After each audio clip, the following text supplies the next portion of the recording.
Hello, everyone, and welcome back to our podcast.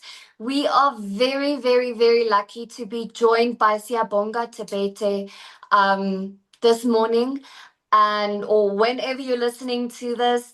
Sia, thank you so much for joining us. Sia is at our Nelspruit Academy, where he works with children every day, helping to shape their minds and them emotionally, and we've truly been able to see the difference that Sia's been making and his absolute passion for working with children. Just being on the podcast with us today is already a sign of his passion and just living out what he loves and just informing people and educating people a little bit more. So, Sia, thank you so much for that.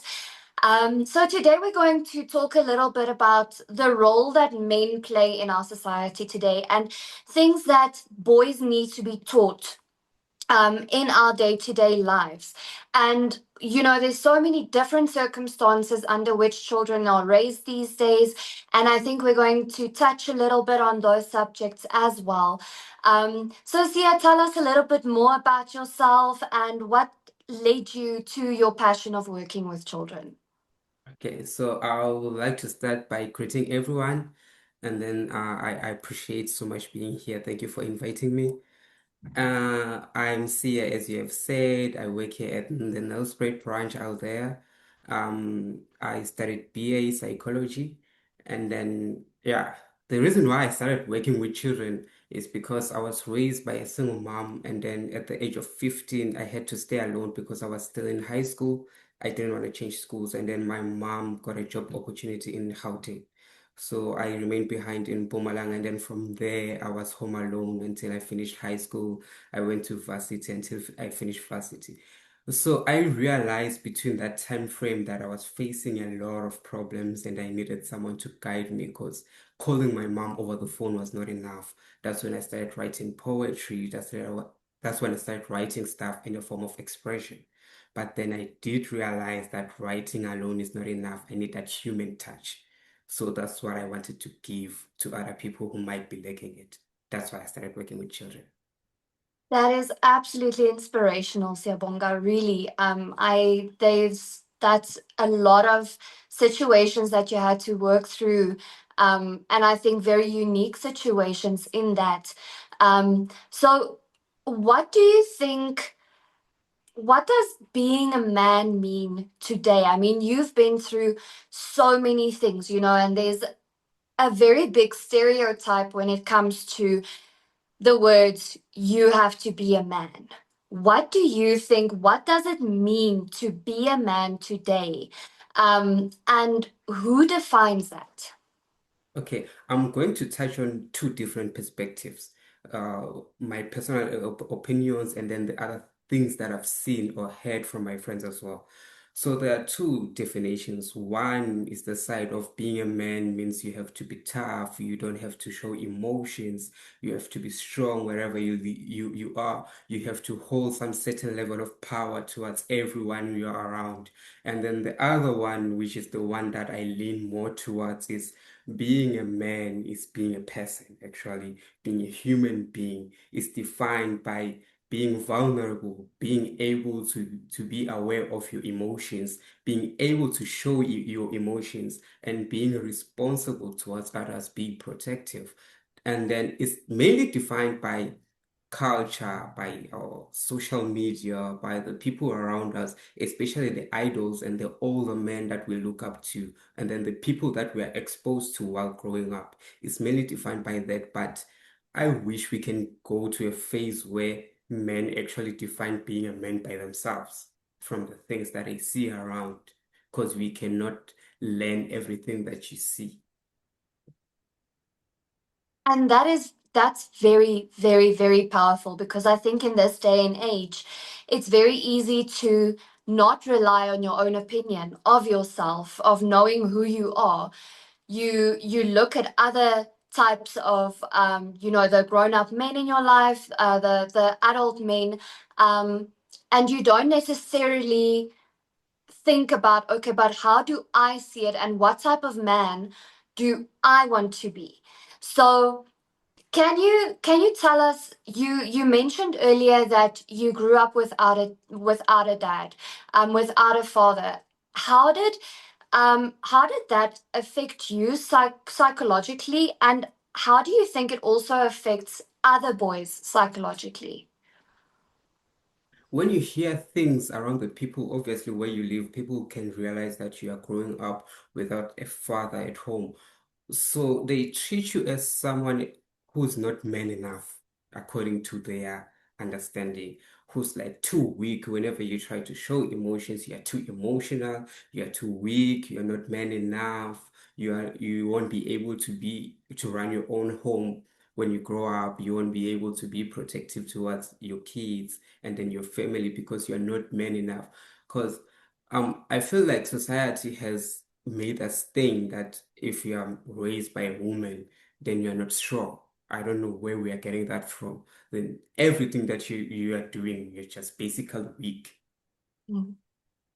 And that is such a misconception. I think, looking at your life story, um, how much of a man does it take to be able to go through those things, to be able to do that introspection, to say, okay, well, you know what, I feel like I need this, I feel like I need that, and not being afraid to truly accept it. So I think, if anything, it shows exactly the opposite, of being able to accept those aspects. Um, so you said earlier that some assumptions that's made by society is that if you are a boy being raised by a single mother, that you are not man enough, that you will not be able to protect or provide for your family as you should, perhaps. Are there any other assumptions that you've also come across, that people has made about you, that is just absolutely in the wrong direction? There's also not to like provoke anyone, but usually when you're raised by a woman, people around you, they just want to assume your sexuality without Mm, you letting them know, without you doing anything. They just want to assume in which spectrum you fall under. That's the other misconception that people have. And then with the issue of being weak, like basically they even give you a nickname. They start calling you mama's boy, uh, mm, insinuating that you are just everything that you have, you just go to cry to your mom. Every situation that you face, you just go cry to your mom. They cannot differentiate between opening up to the person that you have at home, your support structure, and then crying to your mom every time you are facing a difficult problem. So yeah. mm. And which then, of course, in turn affects a child emotionally, psychologically, that negative impact that it has. Because I think wherever a lot of places where you go, then in your society, in your nearby environment, that is what happens. That's the assumption that you have. And we've spoken about it in previous podcasts as well. But, the repetition of something becomes embedded in a child's mind sometimes, and that can truly negatively affect them. Um, by saying this, there's of course a front that I think some young boys feel. I see it in my individual sessions as well, that they feel that they have to put up a front, to show, but I'm not this mama's boy, or I'm not soft, or I'm not, something like that. Once again, due to things that they've learned within their environment, society. What do you think are some of the main emotions that boys have been taught to suppress, and why? Some of the most like important emotions that men are told to suppress is fear. Number one is fear. Men are always told. There's even a game that men love, GTA. Like Mm, it tells you to suppress fear. Fear is an illusion. That's what it says. Fear is an illusion. And then vulnerability. They don't want you to show vulnerability. They don't want you to show any emotion revolving around stress or any emotion that would be deemed as weakness according to them. So men are always told to suppress that. Do not show if you're vulnerable. Do not show if you're stressed. Do not show if you are sad. Do not show if you have like fear over some things. Like now, even before starting this podcast, I told you that I was but man, I told not to show that I'm supposed to come here and sit like I have all my facts right. But it's okay to be wrong. It's okay to be stressed. It's okay to have fear over something. It makes you a person after all. And I feel like being aware of your emotions and recognizing your emotions is more being a man than they are, because they are basically cowards. You are not only suppressing the emotions that you are feeling, but you are hiding behind them. So you are basically a coward. Mm. And that's absolutely, I think that's one of the things that in our field of work that we are trying to work on. Because I'm sure, at the Nelspruit Academy, you guys have quite a lot. I mean, I know there's a lot of children there and older boys, and in my individual sessions as well, I I have one-on-one sessions with boys that will tell me, well, I'd rather fight that other boy than him calling me names. um Whereas you're trying to and with self affirmations that we do as well to try and build on the boys self esteems, where you'd say, okay, I'm strong, and then you say, okay, but what does that strong mean? And then a lot of the times the boys will just come and show you their muscles, um because that's what we're taught, and but then for us, we're trying to get that mind shift of being strong does not only mean that I'm strong physically, it means that I'm strong emotionally and mentally, which once again, there can be a misconception with regards to being strong emotionally, because that does not mean, like you just told us, suppressing those emotions. Um, and another point of view that we try and teach the children is that by oppressing those emotions, there's consequences. Can you teach us a little bit more or tell us a little bit more about how oppressing those emotions will show up later in life then? Oppressing those emotions, I think if I will put it in a Gen Z perspective, because a lot of people are using TikTok, you see those challenges where they take a bottle of Coke and then put mint inside and then close it. That's how Yeah. it works when you're suppressing your emotions. The moment it decides to burst out, because if you just open a bottle of Coke without putting mint, you can just pour and drink, nothing will happen. But if you are suppressing the emotions, is when you're putting the mint inside and then closing down the bottle. It's going to burst either way, whether you open it or not. And when it bursts, it doesn't look cute. Because now that's why later in life we have men who have so much anger that we don't know where it builds up from. Now you have a wife who doesn't even understand why are you this mad? Because everything is okay at home. I am kind. I haven't done anything to you, but it has been building up from teenage years or from adolescence. It has been building up until this point because you've been suppressing your emotions. That's why we have in this generation men who are struggling to express even love, like as a general concept, even love they cannot. Yes, they have like struggling relationships. They have struggling relationships to they struggle to create relationships with their kids, with everyone they are around in the workspace, in the supermarket, everywhere, and they have Mm. so much anger. Not because Yeah. of the things that are happening now, but because of the things that they've been holding back.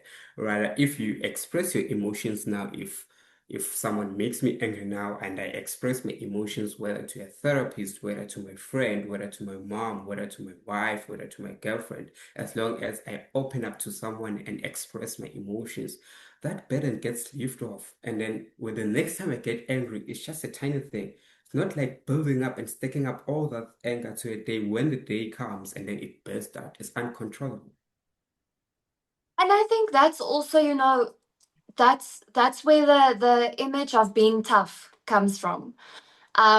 So that's a misconception that people have. I'm being tough, I'm not sharing my emotions, and then the being tough, eventually just gets accepted as, okay, well, I've been tough, I've been suppressing all these emotions, and then I burst. But that's what happens. It just gets taken for that. That's how it works. So what can you tell me about what's the difference, or is it the same? Is being tough the same as being emotionally strong? That's one of the most biggest misconception that I've had, even with my boys here in Nelspruit, because I have these talks with them in between our sessions, just random talks. So I told them that being tough and being emotional strong are two different things. Because being tough, like I said before, is when you're hiding behind your emotions and you don't want to show them. And then being strong, being emotional strength only appears when you're aware of your emotions, when you're honest about your emotions, when you know what you're feeling and you're aware of it and you're honest about it. That's emotional strength. And then being tough is not when you're aware of them, but you're hiding them, you're not honest about them. I ask you, are you okay? Like, yeah, yeah, I'm okay. Because you want to act tough, you just failed the test. See, are you okay? Yeah, I'm okay. This test is Mm. not even stressing me because I know I'm going to ace it. That's not emotional strength. That's being tough and hiding behind the emotions, and you will never get help by doing that. But if I'm open about it, maybe I come to Ronaldo, I'm stressing about this accounting exam, and then I'll be like, oh, I think I wrote one of these tests before. Here's how I can help you. And then the burden has been lifted. So Mm. being tough is when you're hiding behind your emotions, and then emotional strength is when you're honest about what you're feeling and you're aware of it and you're responsible about it.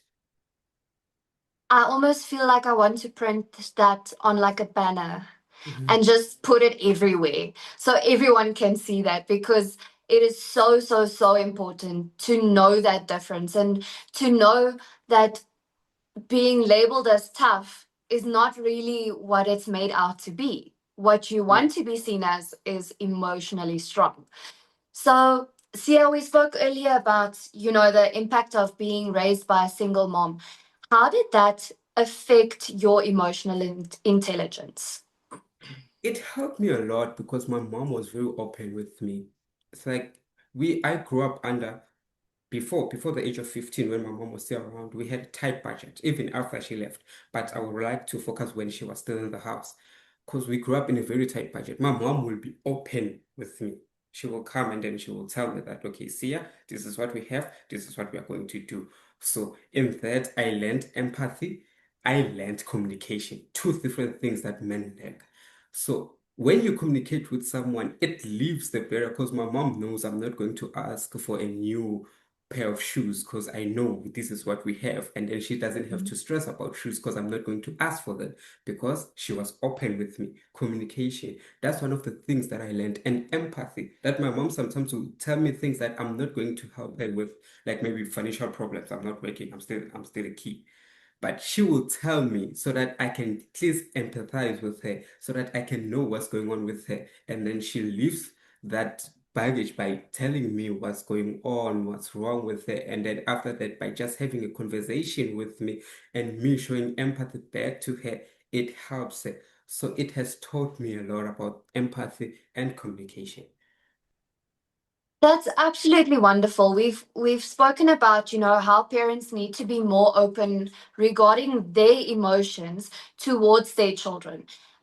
Because at the end of the day, we're talking a lot about boys having to share their emotions, etc. And when you look at adults, parents, it comes to the same thing. If you don't, I'm not saying you need to share all the A to Z's with your children, but with things that can affect you emotionally, on a more permanent basis, I think it's very important to share that with your children. And of course, there's different ways of sharing it, because your emotional well being is going to affect their emotional well being. If you won't mind me using your story, for example. Mm. So, if your mom didn't necessarily show you what she's worried about, why she's worried about it, talk to you about, okay, what's the next step? What's going to happen next?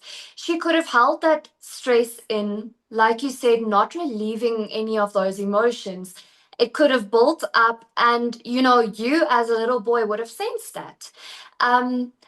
Which in turn, of course, affects your emotional well-being. So, it's very much, I know that you as parent want to protect your child, but by sharing this, it's a different way of protecting your child, because you give them knowledge about things that they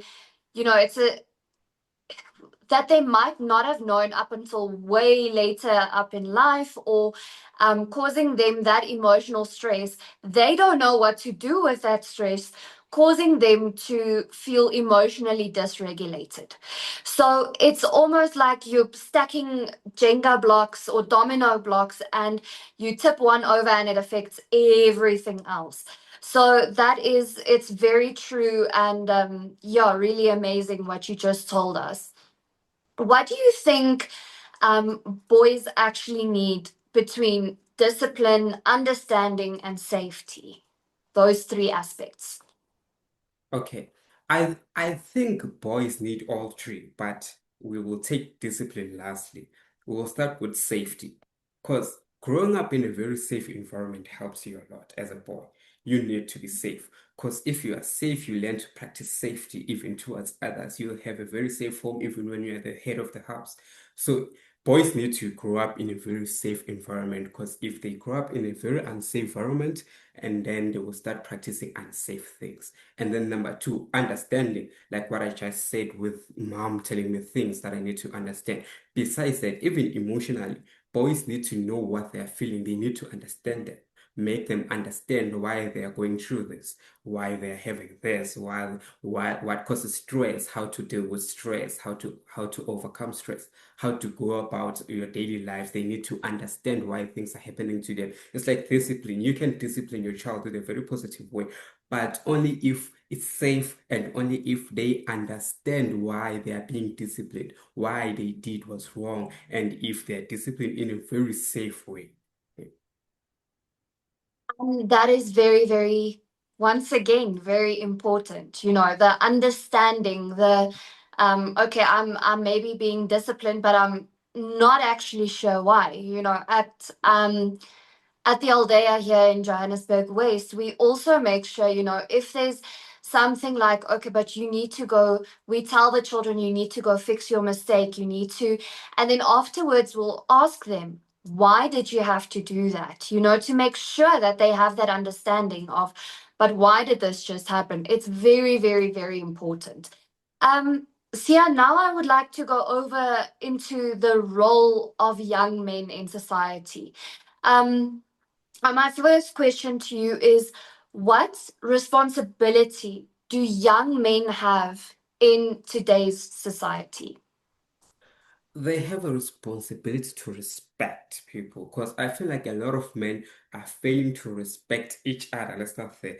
Men do not respect each other. Whenever they look at each other, it's like a competition that is unknown. Even when I come across someone I don't even know, but it's like a competition. What car do you drive? What do you have? Is that your wife? Where do you work? What's your position?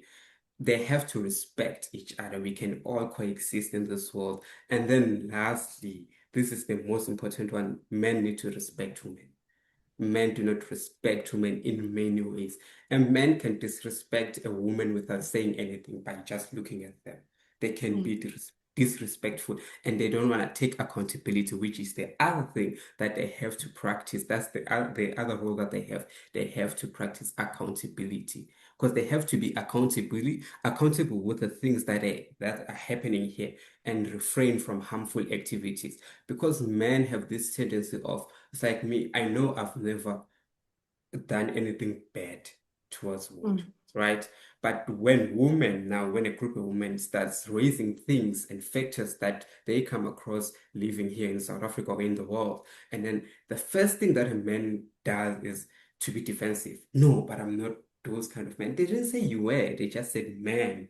And then mm, by saying that, not all of us, we are creating a safe space for the perpetrators to be able to stay under our umbrella as we are busy pushing we are not all of us, not all of us. They also Mm, hide behind us and say, not all of us while they are doing the things. And then we also become part of the problem. So men need mm. to take accountability as men. If you are a man, we do not care if you were part of the problem when it was happening, but don't be defensive as soon as it is mentioned. And how do you think parents listening to this today, moms, dads, everyone, in what way can they teach that respect and accountability to their young boys who might still be, preschool, primary school, high school? In what way can they teach that to them? The first thing, like what we just said, understanding emotions. I feel like it starts from the moment we avoid the bottle of Coke and mint saga, the moment we avoid that bottling up of emotions to later become like a huge anger that you cannot even control. We have to start there. Make sure that they're emotionally healthy. They have emotional strength as they grow up. We have to start that, teach them about their emotions, teach them about emotional strength. Make sure that they understand what their role is, what I said before, understanding. They have to understand these rules. We have to tell them. That's why I tell these boys here. They have to understand, because you cannot practice something that you cannot understand. They have to understand this is your role. And even though you've never violated any woman, but this is how women see us because of this. This is the history that has been happening in South Africa, in the world, with GBV, everything. So be responsible, even though you were not part of it, but you are a man as well. And then a woman cannot identify. You don't have markers on our faces that, okay, this is not a perpetrator, this is why. So you have to Mm. be responsible. And making sure that they understand that part will help a lot. So be involved in their emotional well-being, be involved in their emotional growing, and then be present. By being present, we are not saying be in the same room with them. Be actually present. It's a holistic approach towards all of us. Absolutely. It's very important to know that being present does not only mean, like you said, being in the room, but actually taking time and talking to them and understanding their perspective as well, in order to convey yours as best as you can. Um, so, if you look at children as they grow up, if there's an older sibling, then the younger sibling will oftentimes take on what the older sibling is doing. So I've had parents come to me and say, my eldest is taking on this behavior. The youngest one is seeing that and making like copycatting the oldest one. So we need to get to the root of the problem, which is sometimes the eldest behavior. And I think, and I've told this to many fathers before, is that, and mothers, is that you spoke earlier about accepting responsibility. And that is something that a father often, if present, if possible, or a father figure often conveys to a younger boy, or that children see from their parents. Boys see from their moms, girls see from their moms, and the same towards the dad. So, what positive male role models are missing in many communities that boys feel like they can't necessarily learn from them? So emotional maturity, because we mentioned that you you need to be aware of your emotions, and then there's a fine line between being aware of them and then after you're aware of them, okay, I know I am angry now. I can express it. The podcast that I just watched said, okay, I need to express my anger, but how are you expressing it now? That what comes to play. How are you expressing your anger? We didn't say recklessly express it. You have to express it in a mature way. You have to learn to be kind. Be kind about it. Even though you're having a bad day, be kind about it. You can have a bad day and not lose yourself in the process. So one thing that I feel like positive role models are lacking, that we are not getting from them. There are things that they're showing, which is fine, but the manner in which they deliver things, We need Mm. that part, the emotional maturity part. That's what we need from positive role models. And then to go back to what you just touched on modeling behavior, I remember when my mom had my little brother, I was 15, and then I was all over the place because I was like, okay, who's going to raise this boy? Okay, my mom is here, but I want to also be part of raising this kid, this sibling of mine, because I also love him. I also want to be part of it. But I'm a child. How am I going to treat him principles? Because I'm still learning. And then I remember asking one of my pastors this, how can I be a positive role model towards my little brother? And my pastor responded with one line. He said, be what you want him to be. That's it. Be what you want him to be. You don't have to tell him anything. He will be looking up to you because you are the only male figure in the house. So be what you want him to be. And that's like one of the best things that my pastor ever told me. Modeling behavior. That's when I understood that kids, they model a lot of behavior from the people that they look up to. So yeah. Mm. I just got goosebumps when you said that because it is absolutely so true. And what you said earlier as well is that don't I almost want to say practice what you preach. So if you want to teach a child something, then be that. Do that. And stick to it. That is very important, is the consistency of it. Um, and I just think that at the age of 15, it's such a mature way of thinking. How can I be the role model, the role model that this little boy, that my little brother needs of me. And once again, going to ask for help, being like, okay, I feel this now, but I have my concerns about it because I'm not exactly sure how to do it, and reaching out to other people. um Sia, my last question to you, is how can boys define masculinity? Okay, wait, I want to ask one more question after this. How Okay. can boys define masculinity for themselves instead of inheriting it? What's a message that you can give to the parents or caregivers watching this today or listening to this today? Um, about how can they even teach the boys to define their own masculinity without necessarily inheriting it from someone else. Okay, because it's one of the things that most of the people who I came across, even the boys that I teach and the boys that I be around them, is they believe that every time they have to inherit the traits, then they can't just define masculinity themselves. One of the things that I need to tell moms and caregivers is that masculinity is not only defined by men. Let's start there. Masculinity. You have to make sure that your son or your child is exposed to exposed to women, exposed to men, both of them. They have to be exposed to both because I find a lot of the strength that I have, the emotional strength that I have from my mom. So you need both sides. Number two, you do not expose your child to the good only. In a very controllable and safe way, expose the child to the bad only. Like I'm very grateful of my environment where I grew up because I actually learned a lot of the things that I learned them from the bad, like terrible role models. I learned it from them because they taught me a lot, but they taught me what not to do. A child needs to also learn that.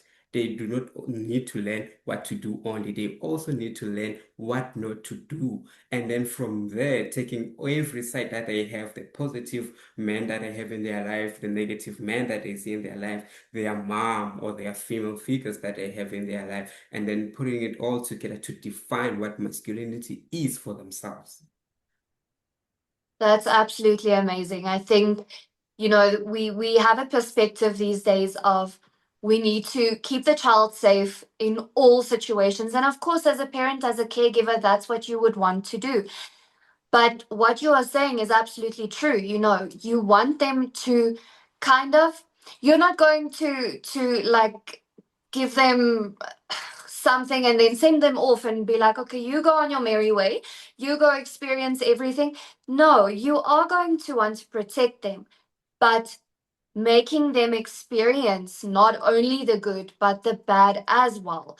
Not sending them into the wild or into bad situations, and they know that they are in a place of safety. Like you said earlier, that's a very, very important aspect. They need to know they're safe so that when they are in these situations, that they know, okay, this I know now. I don't like it, but I know I have a place of safety to go back to where I can reflect on this, where I can talk about it. And where I can also just be myself and kind of recover from the bad that I've just experienced. So still giving them that place of safety where they can just be themselves, but also building on that on your child's self by having them experience and go through those situations. Then, Sia, my last question to you, and I think this is very important, especially seeing, that you've gone through so many stages of life, been taught so many important things so early on in life, is what message would you give to a boy who feels lost right now? The first thing is you are not alone. I know it sounds like a cliche. It sounds like a veritable cliche. Something at that age I would also hate to hear that you are not alone. But it's the truth. You grow up to understand that you are actually not alone. That's the first thing that they have to know because usually young boys they feel like they're always alone in every situation, that you are not alone. Number two, you take small steps towards healing if you're like suffering from trauma or there are things that you're working towards on. Maybe you're a stressed child, maybe you have like a tough upbringing. You do not just become okay now by flipping your hand. You have like a roller coaster of days. You can be okay today, you can have like go back to zero tomorrow and then start fresh. It's baby steps. So be patient with yourself. Be kind to yourself. That's what I want to tell them. Before being kind towards others, because it's very easy to be kind towards others, but not being kind towards yourself. Be patient with yourself. Give yourself time. And then know that you are not alone. Your path will become clearer if you do that. If you do that, your path, I promise you, your path will become clearer. Because if you are kind to yourself, you're honest with yourself, you are aware of your emotions, you are a responsible man, you are kind, you are patient, you do ask for help. And then from there, I don't see you getting it wrong in life. Absolutely amazing. Thank you so much, Sia, and thank you for sharing all your life's knowledge that you've gotten up to this point. It was truly inspirational, and I really think that there's a lot of young men, parents, caregivers watching or listening to this that's going to feel the same way. Thank you for your guidance that you've given, and the guidance that you give on a daily basis to all the boys there in the Nelspruit area. Please don't stop ever guiding. I truly think that this is a calling for you. And we've experienced it at Aldeia as well. So thank you so much for doing that. I think that maybe we'll have to look at a follow-up episode regarding this because there's so many aspects to be explored. So I think we'll definitely maybe do a follow-up episode on this one. But yeah, once again, just thank you so, so much. And yeah, thank you to everyone watching today and listening. We truly appreciate it. And then we'll see you in our next podcast. Bye, everyone. Bye.